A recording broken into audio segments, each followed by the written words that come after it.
Today, we're talking about one of the biggest, most exciting leaps you can make as a language learner. We're going to figure out how to stop translating everything in your head and actually start thinking like a native speaker.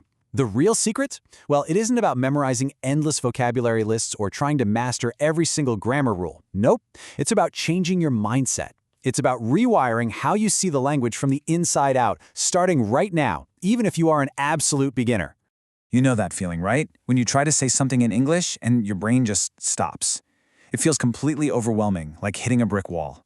You know exactly what you want to say in your own language, but there's this frustrating delay while you search for the words, translate them, and try to put them in the right order. And it still comes out feeling a little bit clunky. If you felt that, you are definitely not alone. But I promise you, there is a way through that wall, and it's so much simpler than you think. So let's really break down the challenge here. For most of us, our first instinct is to think in our native language and then, just translate word for word. But here's the thing. Language isn't math. It's not a simple one-to-one equation. That whole process is slow, it's mentally draining, and honestly, it often leads to sentences that just sound unnatural. All the idioms, the unique sentence structures, they get lost. The real goal is to skip that translation step altogether, to have a thought just appear directly in English. And listen, this approach is for everybody. It doesn't matter if you're an absolute beginner, someone who's never had an English class before, or if you're what we call a false beginner. Now, a false beginner is someone who might have studied English for years, maybe even in school, but it just never really clicked. If you feel like you've been learning forever but still can't really speak, you haven't failed. It's the method that failed you. For both groups, the path forward starts in the exact same place, inside your head. Just look at this comparison because it really gets to the heart of the matter. The old-school traditional way of studying, it's all about textbooks, rules, and feeling like it's a chore. It builds up this huge fear of making mistakes because you're always being graded on being perfect. But the mindset-first approach, it flips that completely. It's all about building your confidence first, embracing the fact that learning is messy, and starting with tiny, easy wins that you can fit into your real life. We're talking about progress here, not perfection. And that brings us to the real revelation, the big idea. The most powerful tool for learning English isn't some fancy app or an expensive textbook. It's your own mind. Before we can change how we use the language, we have to change how we think about our own ability to learn it. It's a huge shift from seeing English as this external, scary thing we have to conquer, to seeing it as an internal skill that we can grow. It all starts with this idea from psychology called self-efficacy. All that means is your personal belief that you can do it. It's that quiet confidence inside you that says, yeah, this is hard, but I am capable of succeeding. I mean, think about it. Before you even learn your first word, you have to truly believe that learning English is possible for you. Without that belief, every little mistake feels like proof that you just can't do it. This ties right into having a growth mindset. This is the absolute core belief that your ability to speak English isn't some fixed talent you were born with. It's a skill, just like learning to play an instrument or learning to cook. You wouldn't expect to be a master chef on day one, right? You expect to get better with practice. English is exactly the same. Your ability can grow with effort and dedication. And here it is, the simplest, most powerful little trick to start building that growth mindset like right now.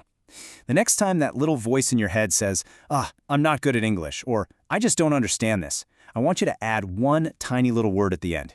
Yet. I'm not good at English yet. I don't understand this yet. That one word changes everything. It turns a permanent dead end into a temporary spot on a much longer journey. And what's so important to remember is that making mistakes isn't a sign that you're failing. It's a sign that you're being brave. Every single time you stumble over a word, you are actively trying. You're pushing your own limits. You're learning. A mistake isn't something to be embarrassed about. It's proof that you're in the game. It's just data that helps you get better. Okay, so we've got our mindset shifted. We believe we can do this, and we see mistakes as a good thing. So what now? How do we turn this into something we actually do every day? This is not about trying to find an extra 3 hours in your day, because who has that? The key is to create small, consistent habits that are so easy you'll actually stick with them. And this right here is the secret sauce. It's about integration, not addition. You don't need another stressful item on your to-do list that says study English. Instead, you're just going to take moments that already exist in your day, like when you're making coffee or on your commute, and you're going to sprinkle a little bit of English into them. It's about turning that dead time into easy, low-pressure learning time. So here's a simple 3-step routine anyone can start tomorrow morning. Seriously. First, you just prime your brain for success with a positive affirmation in English. Second, while you're making breakfast or getting ready, you just absorb the language by listening to some music or a podcast. And third, you actively use it in a totally safe, private way by writing just one simple sentence in a journal. This is such a great example of how powerful this can be. Let me tell you about Maria from Brazil. She felt really shy and worried about her accent, but she started every single day by looking in the mirror and saying, "I speak English clearly and confidently." Over time, she started to believe it, and that little boost of confidence was all she needed to start speaking more, and of course, the more she spoke, the better she got. All right, let's get even more specific with a couple of really powerful techniques that are perfect for beginners. And you know why they're so great? Because they're simple. You can do them all by yourself without any fear of being judged, and they're incredibly good at building that foundation for actually thinking in English. Let's talk more about journaling. Now, when people hear that word, they imagine writing these long, complicated essays. No, forget all that. To start, just write one simple sentence about what's true right now. Today is Tuesday. I feel happy. Or it is raining. I will drink coffee. That's it. You've just taken a thought from your brain and successfully expressed it in English. That is a huge win, and it's a habit you can build on every single day. And just look where this super simple practice can take you. Sophia from Spain started with sentences exactly like that. She was feeling stuck, frustrated, but she committed to one sentence a day. Soon, that one sentence turned into 2, and within just 3 months, she was writing whole paragraphs about her life and her dreams. That daily habit of just putting her own thoughts on paper gave her the confidence and the fluency to walk in and absolutely ace a job interview completely in English. Okay, another fantastic technique, especially for your pronunciation, is called shadowing. This is where you listen to a short clip of a native speaker and you try to speak at the exact same time, almost like their shadow. The key is you're not just copying the words. You're trying to copy their pronunciation, their rhythm, the music of how they speak. It trains your mouth and your ears to work together in a way that just reading can't. And the process is so simple. All you do is listen to a short clip, maybe a line from a TV show or a sentence from a podcast. Replay it a couple of times so you really get the sound in your head, and then you try to speak along with it. That's literally all there is to it. You're building the muscle memory for how English sounds without any pressure of having to think of the words yourself. It's like learning to dance by following an expert's steps. When you think about all these different techniques, they really have one goal in common. Think of it like this. Your brain is hungry to learn English. It loves finding patterns. Your only job is to feed it a little bit every single day. A huge, stressful study session once a week is like eating a giant meal and then starving for 6 days. Your brain doesn't like that. But a small, daily snack, that's perfect for long-term growth. And how much is a little bit? You might be surprised. We are not talking about hours and hours. Even just 20 minutes. 20 minutes of focused time with English every day is enough to see real, tangible progress.